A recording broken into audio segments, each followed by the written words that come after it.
Okay, guys. Hi, this is Graphically Alex coming at you with all things fat related. If that's something that interests you, please subscribe. I'd love to have you. Today, I wanted to just go ahead and try to finish this as I have some time tonight to film, and I thought I would. If I wanted to, I would, and I do. So let's go.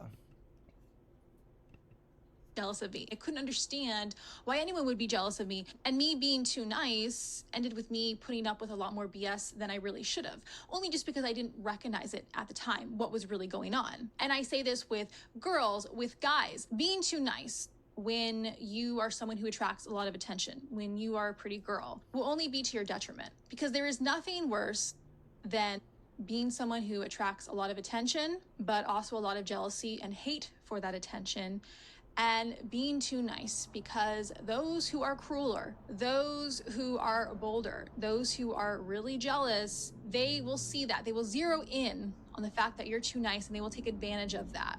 And you really have to learn how to stand your ground. This is only something I learned really like later in life. Like I said, I wish I had been meaner back then. I wish I had stood my ground more back then. I wish I'd realized what was going on, because these people, just like we said with the pretty girl trope, okay? They are insecure with themselves. And so they are going to find someone to try and put beneath them, because that's all they can do to make themselves feel better. And oftentimes, people coming after this pretty girls are not skinny or prettier themselves. So that's interesting. I think that's another topic that we should talk about, how the big girls became the mean girls, because I think we see a lot of that in today's world, especially, really, regardless of what you look like. Yeah, I think that that's true. And I don't think it's not necessarily something that you can paint everybody with a certain brush. I think that there are people that are fat and nicer, fat and meaner, but it's the same with being thin. I think the correlation or the sort of idea or folklore behind it is E followed by the letter D, aka the toxic ritualistic. That's what I call it on this channel. So that's really what it's coming from. The bias or the sort of association of thinness and meanness comes from E followed by the letter D. That's where it comes from. Think that it is good advice to learn to be more confident, to learn to be more bold, and to learn to stick up for yourself, because yeah, no matter whether you are really pretty or not, people are going to mess with you, but especially if you are someone outside the norm who attracts a lot of attention. And like I said, this could be either because you're really pretty or because of the opposite, like I was on both ends of the spectrum. So in regards to this, so the ex big girl, all of a sudden she loses weight and she just thinks she's the shit, and she just turns into a mean girl. Look, I'm not saying that there are not those people. There are those people, for sure, who once they lose the weight, once they feel a little more attractive, their personality totally shifts and they become an awful person. Sometimes you see this with people who get famous and successful. They totally shift, and all of a sudden, they don't want to be friends with you. You're a peasant, right? And they turn into a different person. Yes, this is true. This happens. Fame, money, success, looking better, more confidence can change a person. Or I should say, really doesn't change a person. What I believe is that if you have a person who was the underdog before, now all of a sudden they have all this fame and success, every opportunity under their fingertips, I don't think it changes a person so much as it allows them to become more of who they already are. So I think if you truly see someone you're... So I think that this is true in the case of thinness, for sure. I think that people lose themselves in fat identity. People lose themselves in being overweight. There is even an identity crisis. I call it like the tortured Mo phase. So like when you become morbidly obese and you are still upsizing and you're getting towards super morbid, you really lose who you are during that phase. And you build like a new identity being super morbid. And then when you, if and hopefully when, if you're watching this channel, you downsize and you go back to that morbid obesity, then you lose that super morbid identity again, because it's like a survival mechanism. So people that are very big that do downsize, there is a shift both ways. And people will often only think about, well, I lost myself when I lost the weight. but they don't think about how they lost themselves when they upsized. And that's really what happens, is you are not able to do things anymore, and so you lose yourself. And so when you become thin, then you find yourself again, and you might not be who you thought you were. But I do see that a lot. I do feel like there is a lack of self-awareness in general. I think with fat people, at times there can be like even just the awareness of how much they're overdoing it in terms of consumption. But at certain points, you can lack self-awareness in how being fat is affecting your personality or affecting who you are in negative ways, and often in ways that do include being unconfident, being lazier than you would be, less focused than you would be, being like accepting of lesser treatment, all these different things, which we tend to, within society today, we tend to focus more on the societal aspect and on how people are treating fat people. But I actually disagree with that. I think it has a lot more to do with the hormonal changes that occur within obesity. I think we forget how physical obesity is. As a society, we are not, especially in the United States, we're not really rooted in reality here. We're not really grounded as a culture. So we lose the fact that obesity is a physical state that does affect your brain, and it affects your hormones, everything from testosterone, estrogen, dopamine, serotonin, all of it. Everything is affected by obesity. And even class 1 obesity, it's affected. Even if you're just approaching obesity, it is affected. It is a gradient. So it's like your hormones could be all jacked up because you're fat. And so you normalize, your hormones become normal, and you're like, oh, I don't want to take this treatment. Oh, I don't like the way I'm being looked at. Oh, I'm not going to take this anymore. But for other people, maybe they'll become nicer. Maybe they're like, well, maybe I was too judgmental. Maybe I was too closed off. Maybe I should be more open, or maybe I can be more optimistic than I used to be. Like, you just don't know. It's hard to predict. And I'm not trying to freak anyone out and be like, oh my gosh, you're going to totally change if you downsize. But the thing about it is that you in an obese state is not who you are. It's not who you've ever been. And if you never downsize, you're never going to know who you are. And I will say that until the cows come home. If you stay obese your entire life, you never know who you actually are. You just don't. You don't know. You don't know. So, because honestly, there are ways that it affects you that you're not aware that it affects you, because it's such a slow thing. It's slow to upsize, slow to downsize, and people don't understand that. And there are a lot of psychological drives to hold on to fat identity, to be like, I will never forget, and I'm still one of you guys, and whatever. And it's like, I don't give a shit about any of that. Like, I'm not going to forget because I did this activism and I documented everything. And I don't plan on forgetting because of that. But I don't feel the need to perform anything for people who are still fat. I'm not going to. It's not going to happen. But that's over glorifying or downplaying the result of becoming thin. Like, either way, I'm not going to do it. I'm going to be real with you and be like, yeah, this is it. These hormone differences, they could be affecting you in ways that you're not aware of, and that could shift. And if you're super morbidly obese, it can do a lot. Like, it changed, like, being super morbidly obese for like a decade, it changed my sexuality. It changed the type of man that I'm attracted to. And as a gay man, I felt like that was so sacred to me. Like, my type is so sacred. And it's like, no, it wasn't. It affected me. And I was like, holy shit. This So when I was in morbid obesity, it was changing, and it changed back to more so how I was when I was younger. So probably more who I really am attracted to or more compatible with.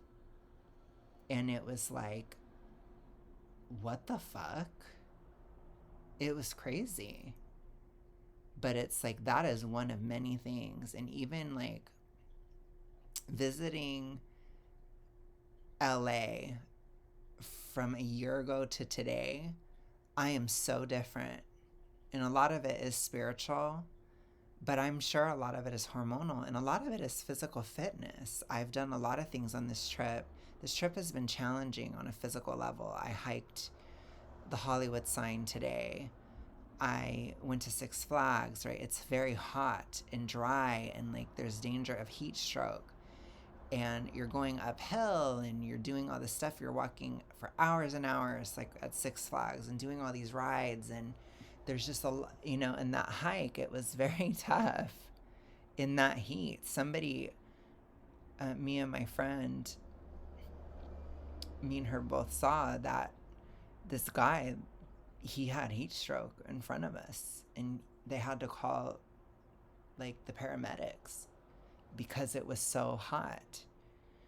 And we were smart. We took breaks and stuff, but it's like, you have to be really aware of like what you're doing in a situation like that. And I can see like how much more in shape I am than I was a year ago. I don't think I would have been physically capable of that. So if I'm not physically capable of doing that, then I'm not going to do that. Then that's not a part of who I am. Then who am I going to be? Because I didn't go on the hike. And, you know, you think of all these little decisions that you make, being in shape versus not being in shape, and it can create an entire new identity. And again, I'm not trying to freak anyone out. I think that fat people, or people especially within E fall by the letter D, they put so much judgment upon it. But you shouldn't give a shit about it. You shouldn't care. You just shouldn't. People that judge you for improvement, people that are your ops, basically,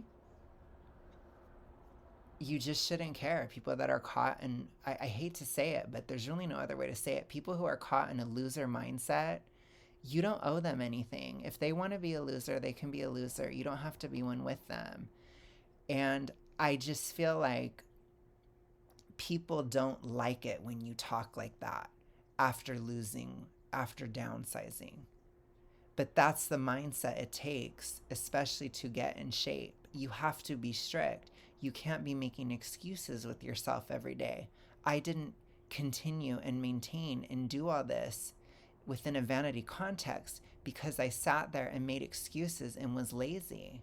No, I wasn't lazy. I've told you guys the whole time. In fact, I think a lot of people didn't like how often I talked about how difficult it was. I actually got some hate for that. Well, you're not being positive, because I'm not going to fucking lie and say that it's easy. It isn't. It's awful. There was a lot of times where I'm like, I don't even know if this was worth it. Now I went on this trip and I'm like, okay, it was worth it.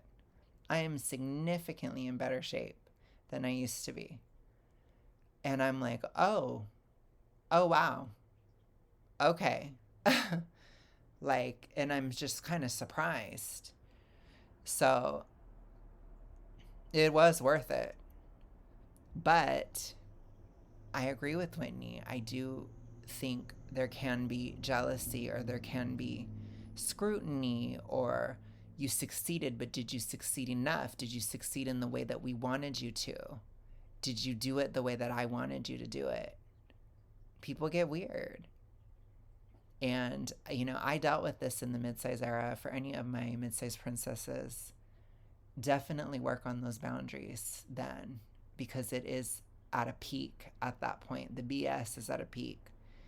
And if you learn how to deal with it then you'll be fine by the time you get to vanity. Who loses weight and then all of a sudden becomes really awful or doesn't want to talk to you because she believes you're no longer like on her tier. Or if you have a friend who becomes rich and successful and now all of a sudden is just super into themselves, only hangs out with other rich people, then that was who they were all along. They just didn't have the confidence or didn't have the means to be who they were because they knew that they weren't before. They knew that they weren't pretty enough or weren't successful or rich enough to be who they really wanted to be. And that's unfortunate, but it is true. For some people, that is what happens. But again, I wouldn't say that it changes people. It wasn't the money. It wasn't the weight loss. It wasn't the success. What it was is who that person was deep down. However, I also think that when people lose weight, they become successful, all the things, they do change as a person, but that change is often interpreted by others around them for something that it's not. So, for example, if you want to become, I don't know, a really rich CEO, a really rich business owner, well, you are going to have to change as a person if you're already not that now. You're going to have to work harder. You're going to have to make sacrifices. You're going to have to do things that you're not doing now. And when you do become rich and successful, you will have a different life and different priorities than you do now. Some people in your life can understand that. Other people won't, okay? Other people will see you. So in a spiritual context, we would say you're on a different vibration. And I know that can be annoying to people to hear, but it's a way of explaining things. So when people talk about vibrations, when it comes to people, it literally means vibration. So it's not necessarily, I don't think it's always judgmental. It can be, but I feel like people that use spirituality to judge others in that way, they're probably relatively low vibrational, to be honest, or unbalanced. They have some unbalanced chakras, probably an overactive crown, for example. And they'll be judgmental and say, you're very low vibrational. And they're like judgy about it. It's not really meant to be used that way. It's meant to be talked about neutrally. So what I'm saying is, when you change certain things about yourself, you vibrate at a different vibration. And if other people around you don't change, or they're on too different of a vibration, then you can see ruptures. So that can happen just from that spiritual perspective. In a more layman's terms, you could just say there are certain people that you will no longer relate to. And that can happen, especially if you come into success. And if you don't relate to them anymore, then you just may have less of a connection, and there can be a rupture too, or a lack of understanding. So either way you want to talk about it, I do think that that's what she's touching upon, and that is very real. And that's not just weight related. That could be with a lot of different things. Hard, not hanging out with them, going to different meetings with different people, and they'll see that as, oh, you're abandoning me. You think that you're better than me now that, you have a different schedule, and now that you have different priorities. And so even though you yourself have not changed, you are still the same person at your core. I mean, your life has had a change, and other people won't always understand that. And that same can be said for weight loss. We've talked about this before on this channel. When you are in a weight loss journey, you have to change your priorities. You have to change the way you eat. You have to change who you are, essentially, at least in those areas of your life, to meet a goal. You have to become more disciplined. So when I've been on this trip, there's certain things I've had to do where I've had to shift a lot of my eating habits of what I would do when I would visit in the past and what I would do when I was on a trip and these kind of things. And it's not like I'm getting huge pushback, but it is something that I have to assert and be like, no, this is a real shift. And people are like, oh, they're surprised. Because it's like, I want to go to a different type of restaurant, or I want to do something, like I used to do a lot of all you can eats before, and I don't want to do that as much at this point, and so it's just a shift. And I have some flexibility, and my vanity journey, but I don't have tons of flexibility. So it's like, but you just assert that, and most people are okay, and some people maybe wouldn't be, I don't know. But again, I don't have, like, at least my friends in California, none of them are fat. I'll just say it, they aren't.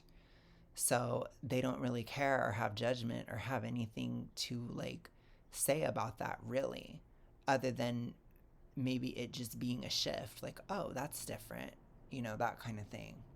And it's kind of like you just have to say it and be like, yeah, it's different, or yeah, this is a different situation than it used to be. I've changed. So you do have to communicate that change, but it's not, don't make it a bigger deal than it is. And if somebody else makes it a bigger deal, that's kind of their problem. So when you have friends who can't understand, well, why aren't you hanging out with us anymore? You're going to the gym instead of hanging out with me. They see that as abandonment. They see that as you choosing something else over them. Or when they see you eating healthy instead of eating the crap food that they're eating, if they're insecure, they will see that as she thinks she's better than us. She doesn't want to eat junk food anymore. She can no longer stay out late drinking beer and eating pizza with us. Oh, that's because she thinks she's a Pilates princess now, right? Like people get weird about it. So they interpret your actions as being an affront against them, when in reality, it's just you doing what's best for yourself. Doesn't mean that you feel differently about them, but it means that they feel differently about you, which makes them feel differently about themselves, because it holds a mirror basically up to them where they see, wow, she started where I came from, and yet she looks a lot better than I am now. So really, I have no excuse. And a lot of people don't like that. There is also a change in your demeanor after you lose the weight. For a lot of people, I know for me especially, you become more confident, because when you like what you see in the mirror, when you are confident with yourself after having lost the weight, after seeing the results that you did on your own, it's an awesome feeling. And it does make you feel more confident. It makes you feel more capable. And so For me personally, it's a lot of feelings of like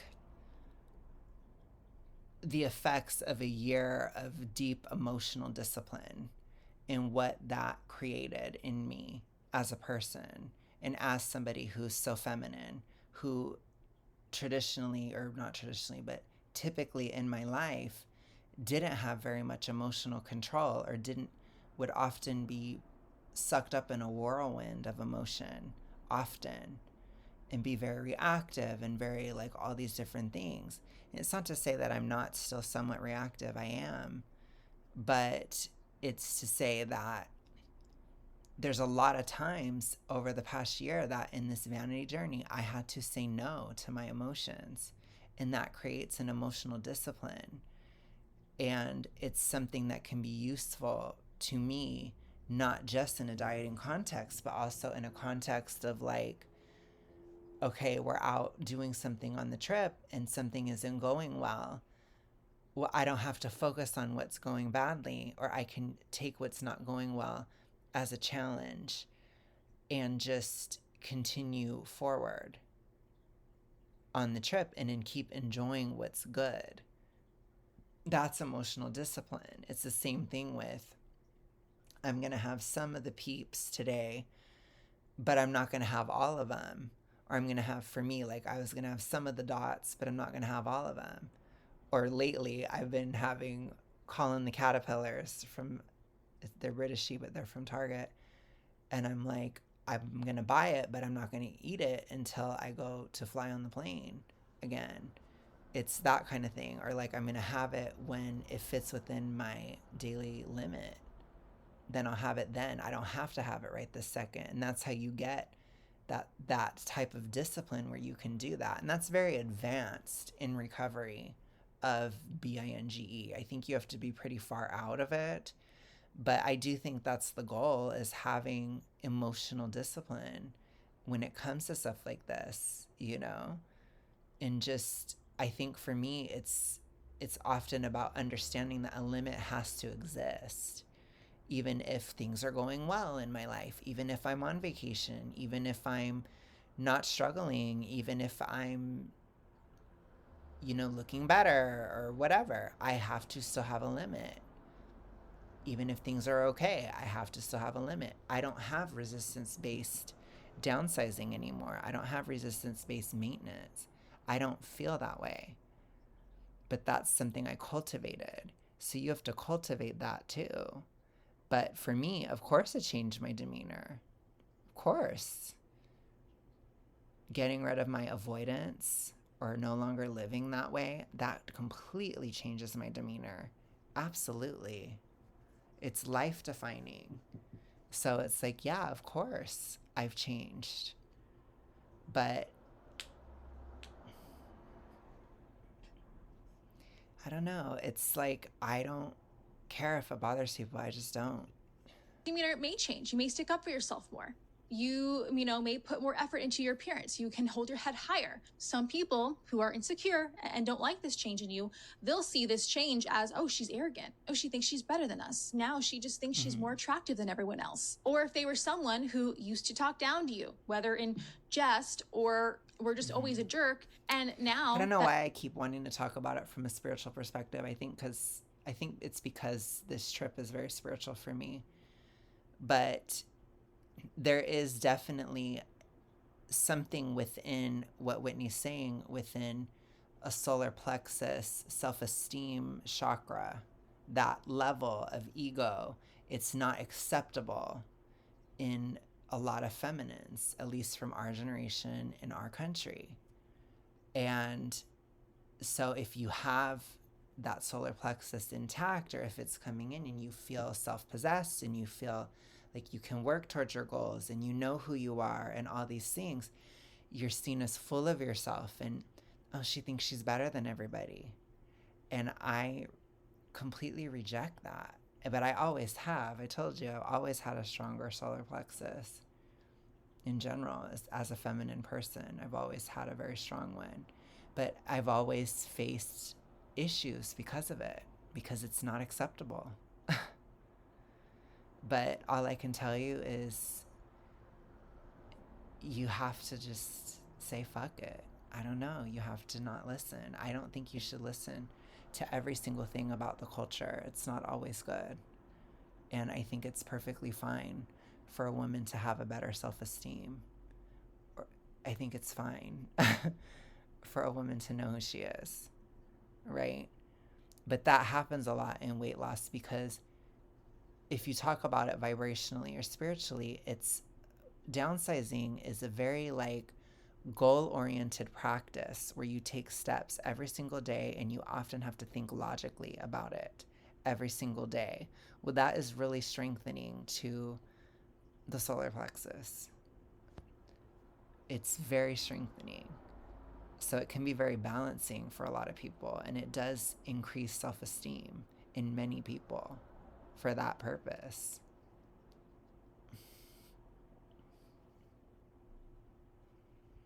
Because it is very egoic.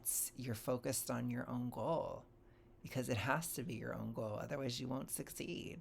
You're not addressing the collective when you downsize, whether it's for your health or for vanity.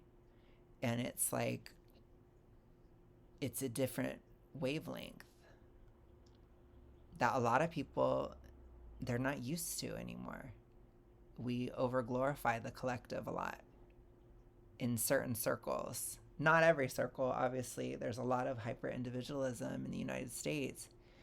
But certainly within E fall by the letter D, the collective is absolutely overglorified. There's a lot of overactive crowns, put to you that way, for my spiritual peeps. Or more confident. Now that you're thinner, now that you are fitter, you're not going to take that treatment anymore. So you talk back to them, because and they're remember, what do they all say over and over and over again?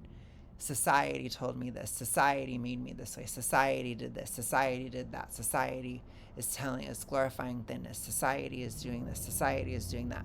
It's never them. It's never their own ego. It's always society. And it's no, it's you. And I'm here to tell you, it's you.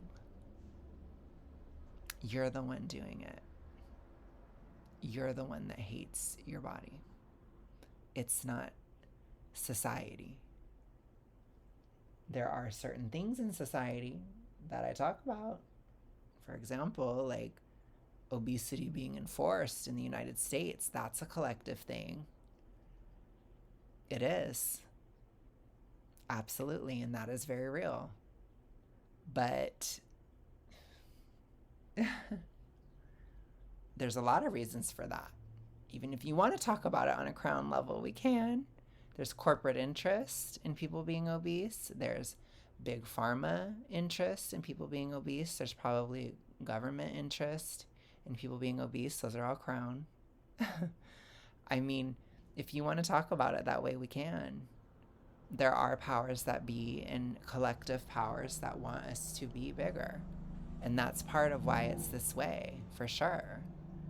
But there's also a collective of people in EFA by the letter D that want people to be obese too. And they can often overlap. There are people in government power that have EFA by the letter D. And so therefore they push the same BS over and over again. And it's like a loop. And for whatever reason, the United States is just the most fertile breeding ground for this crap. It's just wild here. It is wild. What? Where did this person come from? She changed. Well, now she's mean, even though that's literally just you speaking up for yourself. But they're not used to it. So they're going to call you a mean girl. And obviously, I can't say for certain for every case of every fat girl to skinny girl who suddenly became a mean girl. I can't say that this is always the case. I can't say that all of these people online talking about, oh, why are expats so mean, blah, blah, blah, that it's simply because of what I just explained, that they are interpreting their friend's change or change in demeanor as them being mean, when in reality, it's just them being happy with who they are, being confident. But for sure, I think a lot of this discourse is exactly that. I think that, unfortunately, you have a lot of miserable people in the world who will see others' success as evidence that they themselves are not successful, or they will be jealous of that success because they may claim... I think, too, that people think it could never be them, or they think, I could never have that self-esteem. I could never have that solar plexus, which I know this is a weird way to talk about it, but it's what's coming to mind. And the answer is no, you can. You just have to work on it, and it will come through. It's within you. And you don't need to be jealous of another woman's confidence. You can develop your own. It's really that simple. But people think of confidence as a scarcity or like a scarce resource. It's not. People do the same thing with love. It's like these are very like ethereal things that are not limited resources. Same thing with happiness. If somebody else is happier, then that means you're more sad. No. And a lot of people do that in general. A lot of people think that way in general. But it certainly happens within EFA by the letter D too, because there isn't much more of a scarcity mindset than being in an EFA by the letter D. It is one of the most scarcity mindseted things you could ever do. Positivity, and I love being big, but in reality, they are not happy with themselves. They are not. And so when they see someone else lose weight, someone else become confident, they are jealous of that fact. And so they have to interpret it as that being a mean girl. That girl, she's just turned into an... oh, you know, that's wrong. That's toxic. She shouldn't be doing that. That's diet culture. And I also see this a lot with my content for sure. Tough love and just basically saying, hey, being not good for you. If you should lose the weight, this is just the reality. They interpret anyone who is anti-body positive or anti-health at every size as being a mean person. Anyone who disagrees with them, anyone who is going to speak the truth, anyone who speaks the reality that being obese is not healthy. Which is why I always tell you guys, do not try to appeal to them, because it doesn't matter how nice you are. Like, a lot of that doesn't matter. They're still going to do it. So you need to just be you. And if you are a nice person, then be a nice person. I'm not telling you you need to be mean, but if you are mean, then just be mean, because it's like, it's never going to be enough. Even the nicest person, they're still going to get that bitchified zombie talk. You're still going to get that, because it's just, they just don't want to hear it. They don't want to hear the truth. They just don't. They disagree with that because it goes against their mantra, it goes against their lifestyle, then that person is automatically a mean person. They're automatically an awful person for speaking the truth. And I think they especially come after ex-big girls or ex-people because, like I said, it holds a mirror up to themselves. The more people who have successfully lost weight and are now talking about how awesome it is and how you can do it too, the less excuse it gives them to be... the less excuse it gives them to not try. Because when you have all these people who are saying, oh, actually, I just got into... you also have less reinforcement, which is in part why they want class 1 obesity to be the norm, which it is. They've succeeded. And they get very threatened whenever that changes, and they're very upset now. I see it all the time. They're so upset because it's being threatened. They are this upset because obesity is no longer skyrocketing. I need you to understand that. It's breaking even for the most part. That was a dog, by the way. And I started counting my... I don't know. And I also thought I couldn't lose weight. Turns out I can. Turns out when you just are consistent and you do the right things, then you will lose weight. And they hate to hear that because they want to believe that it is impossible for them, because they do not want to try, because they themselves, many reasons, they are lazy.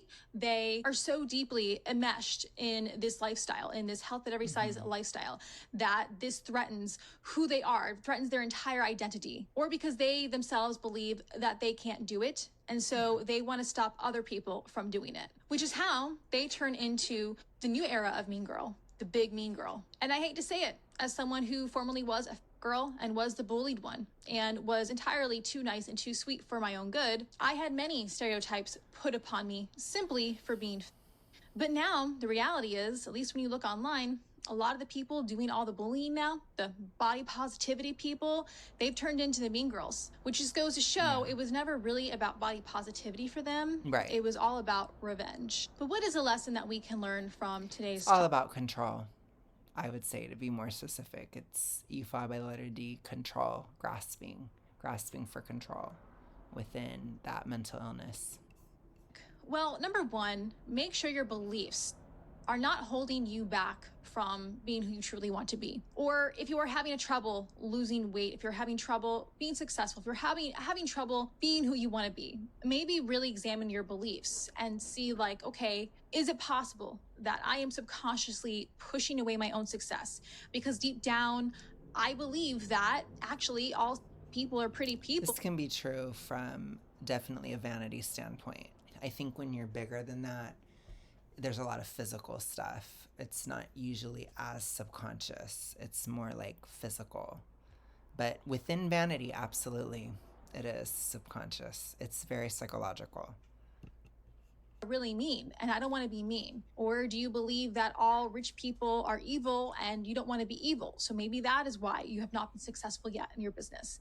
I think you need to really examine these beliefs, and then... Which, from a spiritual perspective, that would be a root wound, which I've had a lot of root chakra wounds, but they're a little bit different than that. I'm not like a all rich people are evil type. I'm more like I struggle with reality being the way it is, and I don't like it. You know, it's that kind of thing. Or like, I sometimes have resented the limits that my physical body put on me, or the limits that my finances put on me, and I don't want to feel limited, all that kind of stuff. Or I felt like I couldn't trust, like, my dad, for example, or even certain aspects of my family. I felt like I couldn't trust. I didn't have that support, that familial rooted support that I should have, honestly.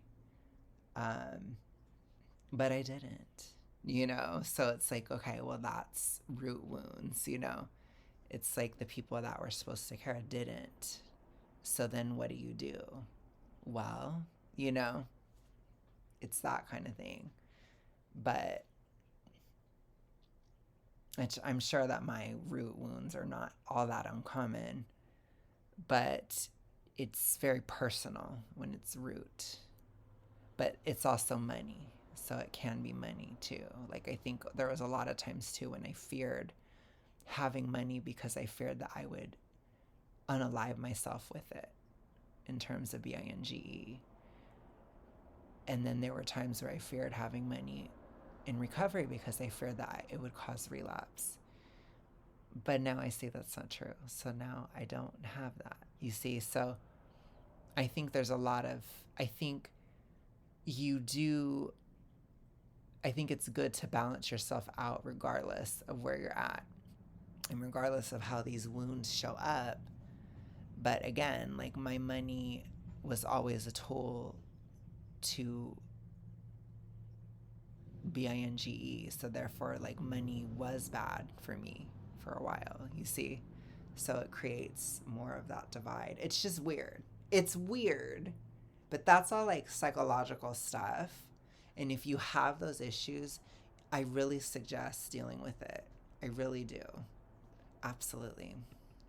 Challenge them. And you can do that by just looking at numerous examples of how that's not true. Actually, there are a lot of really generous and really nice, kind, rich people out there. Actually, there are a lot of really nice and kind and generous, pretty popular people who have always been beautiful and but are actually generally good people. So it is entirely possible for you to become thin and rich and still be a good person. The other lesson, though, is to learn how to stick up for yourself right away. If you are someone who is not When good I think it's also important to understand, like, maybe you're not a good person, and you need to accept that you're not. And that's also, like, being fat doesn't save you from that. So it's like, if you're going to be a horrible person because you lost weight, you're probably still just as bad now. You're not any nicer. Like, I can assure you of that. You're not. You're not fooling anyone. It reminds me, I have so many like psychological schlit swirling around in my brain, but I've just been reflecting a lot on the past year because I'm here in LA again, and it reminds me of this idea that a lot of avoidants have, which I was a fearful avoidant. And a lot of avoidants in general, we believe that we can really hide how we feel. And I'm telling you, people know. When you are mad, people know. When you're upset, people know. And when you don't tell them, they know you're lying. And then it makes it worse. Because then people are like, why are you lying to me? Because they know. So it's like, avoiding doesn't save anybody. Avoiding doesn't save you. Not talking about it doesn't save you. People know schlit all the time. Especially if you become really pretty and really rich, because you will be a target. You will garner a lot of attention. A lot of it, not always good attention. You will get a lot of jealousy. And there are a lot more jealous people out there in the world than you would think. So you may have to learn to be a little bit of a mean girl, at least to those people. And you have to be okay with other people painting a picture of you that is entirely false simply because they are jealous, simply because that is how they view you. You have to be okay with that. She's speaking truth here. This is truth. You will never be authentically yourself. Anyhow, guys, that's all I have for you today. I thought this was an interesting subject. Shout out to Dee, who sent me this message. I'm glad to be of any help to you along your weight loss journey. If you'd like this... Okay, I'm going to go ahead and end it there. That was very interesting. Thank you so much, Whitney. I think I agree with her. I have to see what happens as things continue for me, but I don't know. I'm sure it'll be interesting. I will document it. I will tell you guys everything as it happens. But until now, or until then, I will talk to you later. Have a good rest of your day, night, etc. Bye.